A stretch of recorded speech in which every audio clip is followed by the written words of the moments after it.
Ary ahoana koa ary ty soratra eto amin'ity varavaran'ny dokotera ty hoe tsy maintsy sitrana zay marary miditra ato, omena 2 alina zay tsy sitrana. Alora nga mody amironako aretina ato. Odiny aty radoko, Mandroso ianao. mahita an'le soratra ato amin'ny varavaranao hoe tsy maintsy sitrana de Izany misy le izy e.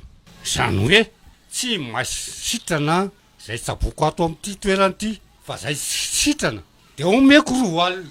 ha inona reny aretina voroniko eto e. Ie, inona ary zany marary anao zao? De ny lelako aloha mody ataoko marary. Lelako ohatrany tsy maheno tsirokanina radoko. Ay! Andraso ary. Pitsaboana eto aty kely le rano aloha. Tsy afaky telo eto ka. Tena tsy maheno ninina mihitsy ny lelanao a.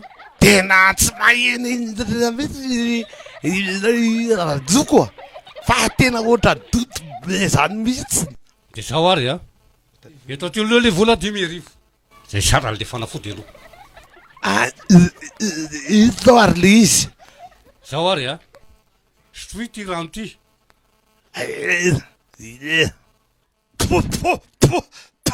Aratsakaina ampilanan'le dokotera mpamosavy ty. Sitranin-draha zany. Mata. Izay le tena fahasitranany. Ay zany ianao maheno tsirokanina ihany efa enilao le sakay sitrany zany. Zany am'izay mivoaka fa sitrany ianao. Maya vera mivozako 10,000 nefa za ty mbola nampihany sakay any. Verenako rongara pitso.